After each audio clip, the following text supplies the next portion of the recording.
I'm Howard Scott Warshaw, and I am responsible for Atari's most famous and most infamous titles.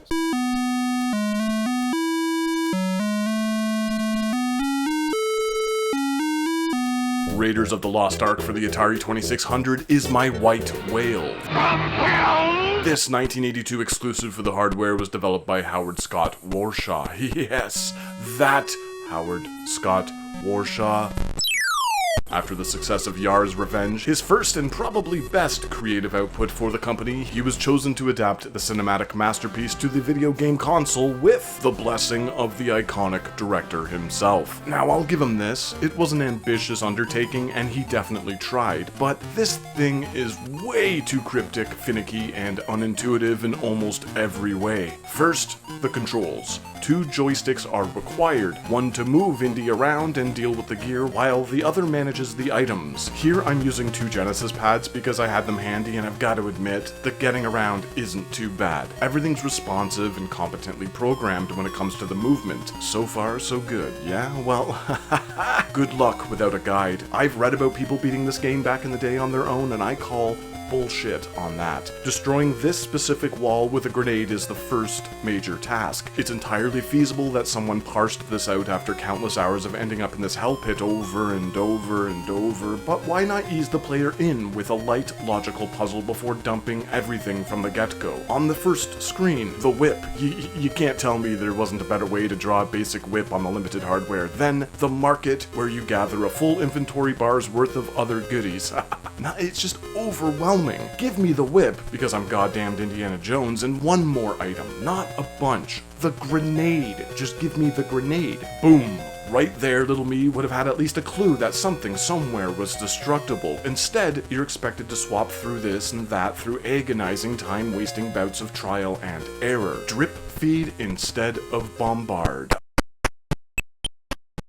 I played this game as a very young kid once or twice and got nowhere. A few years later, after I already owned an NES, a new neighbor moved in next door. She had a crate filled to the brim with 2600 games, so I'd pop over, play Smurfs with her with those stiff 40-pound miniature weapons of mass projectile destruction, only to have the chance to sit in front of that Atari and try to beat Raiders of the Lost Ark. After all, it was one of my favorite movies. It was so frustrating that I couldn't wrap my mind around this game. Hey, but you remember those Smurf toys? Built 80s tough and denser than my booze-withered brain. So anyway, I had to play nice and pretend to be her friend, only to get nowhere with this game. What a lovely cherry-top time that was, huh? Some Barbies, some Smurfs, only to get like 10 minutes to get my ass handed to me by an Atari 2600 game. I never figured out the grenade. Instead, my ticking time was wasted in Tot's treacherous trench hole, or wasting my youth attempting to somehow swing from this branch on the way there.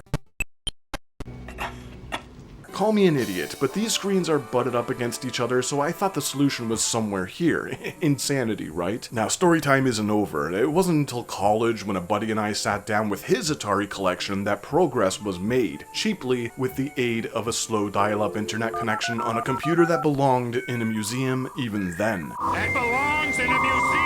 Hey, how about this? If you hang around long enough at the beginning, the medallion magically appears in one of the market baskets. What? Alright, Howard Scott Warshaw, you win again. I genuinely admire the design and overall concept of this game. The instruction manual was intentionally obtuse to force players to use their noggin, but the pendulum went too far the other way, straight into the realm of complete and utter nonsense. With a guide, this thing can be beaten in less than 10 minutes, but where's the fun in that? Most rooms replicate scenes from the film, which is wonderful, but I don't feel worthy to speak of them because I couldn't figure out how to escape the first handful of screens. Either way, I'll show some footage here that I captured while slowly following a guide. Raiders of the Lost Ark for the 2600 isn't all that bad. Hell, I'm willing to cut it some slack. And just so you know where I'm coming from, I'm not aboard the whole ET video game hate train. Since the inception of this crap form that is YouTube was created, more and more people simply watch others spout or shout their opinions before adopting them as their own.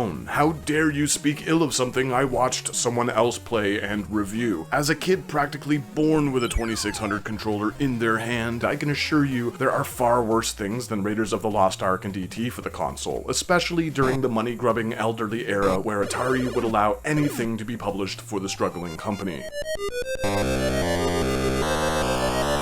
At least the character on screen vaguely resembles Indiana Jones. It has a whip, a gun, snakes, and swarms of paralyzing insects. I love being completely immobilized due to these wretched things. They can stare straight into the open maw of the Covenant as far as I'm concerned. Humping this unmarked wall brings you here, this one there. Did you know this is an item vendor? It looks like a severed Lego head Inspector Clouseau from A Shot in the Dark. At the very least, items are discernible. That's a gun, that's a parachute, oversized hockey stick, toll booth, barricade, maybe the one from The Last Crusade. Warshaw was a future-seeing wizard. Rooftop wind dial weather spinner. What are those called? Roof turbine vents? Thanks, internet. Another thing I couldn't figure out without a search engine. I'm doomed. We're all doomed. Professionally wrapped Christmas gifts. Shouldn't snakes be the things that paralyze Indy, not those stupid insects? Buzz, buzz. The music's great. It's not right, but at least it won't cause yet another copyright strike on this channel.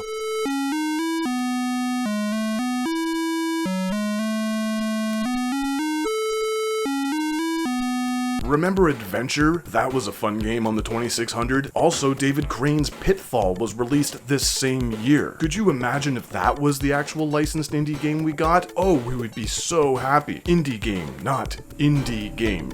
You are named after the dog. Pitfall is such a classic. Raiders of the Lost Ark is such a perfect movie. A universe that existed without aliens or quicksand. No sand for miles. I don't like sand. Indiana Jones. What a perfect trilogy of films. Action, adventure, wrapped in a tasteful historical box of awesome, all tied up at the end with a satisfying bow. Pitfall is such a great game, it didn't make me feel stupid. Or how about Lost Tomb? That would have made for a pretty exciting Indiana Jones game, huh? Anyone remember Lost Tomb in the arcades? Here, watch me play 3 seconds of it and pretend you have your own opinions on it. 1982, Pitfall, Lost Tomb, and Raiders of the Lost Ark. Now, what was I supposed to do again? Oh, well, yeah, right. Wait 10 to 25 seconds for the medallion to appear while dodging snakes, then find a way to get Indy over to this tree. Whoops! Here we go again. The snakes are a real problem. Of course they should be due to the subject material, but oftentimes they'll just appear while transitioning screens and there's no way to avoid them. Sloppy programming. You are given 3 lives and the flute will make Indy invulnerable, but with a satchel that can only hold half a dozen items, you've gotta make space. If you wind up dropping the wrong piece of gear, it's better to just start over than retrace your steps in most instances. Raiders of the Lost Ark for the 2600 goes out of its way to punish the player at every turn. Brilliant or fortuitous? You be the judge. Warshaw is a therapist now, so I'm opting for the former. Getting a good start on us adults while we were children, attempting to figure out what to do in this game. Permanent brain damage. What is this ghastly face in the thieves market? Oh, kills you. Of course it does. Why wouldn't it? Make sure you're in the exact spot exchanging gold for goodies or you'll need to backtrack. Why all of the hate, Warshaw? In this case, it's hard to hate the player. Is this where that old adage originated from? Even with a guide, this is nonsense. Get there, Indy. Oh, come on! Parachute! Just do it. Oh my god. Just do what I want you to do. Do it.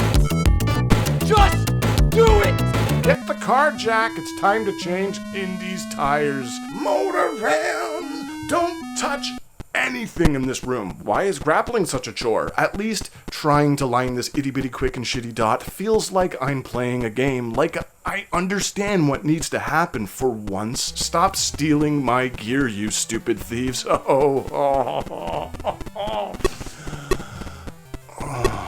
A lot of work went into this thing, and I kinda dig the effort, but what a colossal failure. One of the few from the era with an ending, so I guess that's something. The movie has an ending too. Real stunts performed by real humans, no de-aged Ford aliens or CG monkeys. Oh, I really have it out for those monkeys. Remember real movies written and directed by real people? Surely things would improve with future Indiana Jones movie tie-in games, right? I mean, am I right? Next time on this channel, more Indiana Jones movie tie-in games, so stay tuned.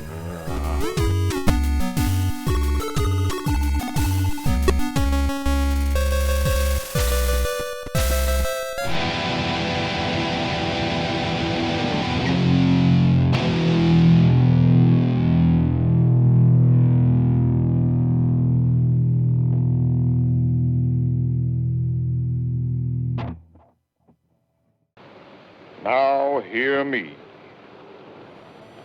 You're to look for the white whale.